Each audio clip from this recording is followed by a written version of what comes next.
مولاي صل وسلم دائما أبدا على حبيبك خير خلق كلهم.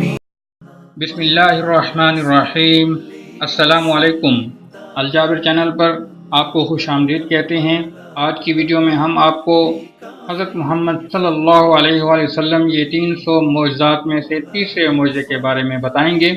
اس سے پہلے حسب روایت نئے آنے والے تمام ساتھیوں سے درخواست ہے کہ ہمارے چینل کو سبسکرائب کریں اور ہماری ویڈیو پسند آئے تو اس کو لائک کریں اور شیئر بھی کریں. شکریہ. تو جی دوستو، تیسرا معجزہ کچھ اس طرح ہے. یہ بھی ہم نے قرآن کریم کی پیشن گوئیوں میں سے لیا ہے. نبی کریم صلی اللہ علیہ وسلم نے اپنا ایک ایسا خواب صحابہ کرام رضی اللہ عنہما اجمعین کو بتایا کہ ہم لوگ عمرے کا احرام باندھ کر مکہ معظمہ میں داخل ہوں گے اور عمرہ بجا لائیں گے. چنانچہ صحابہ رضی اللہ عنہما اجمعین نے اس خواب کو سن کر مکہ معظمہ چلنے کی تیاریاں شروع کر دیں اور حضور صلی اللہ علیہ وسلم ان کے ہمراہ تشریف لے گئے.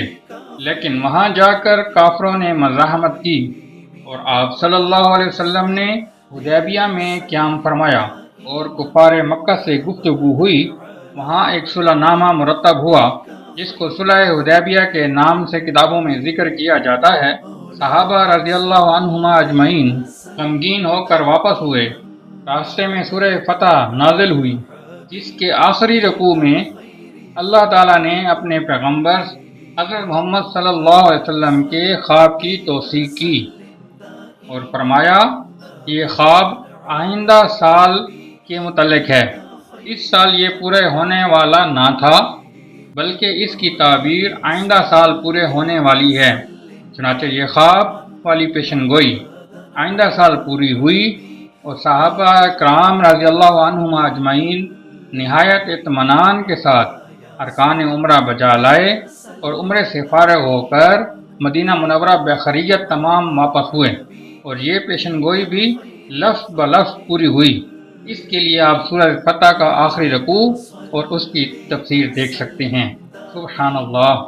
اللہ تعالی ہماری اس چھوٹی سی کاوش کو قبول فرمائیں اور ہمیں صحیح اسلام پر عمل کرنے والا بنائیں. حضور صلی اللہ علیہ وسلم کا سچا عاشق بنائیں. آمین ثم آمین. شکریہ.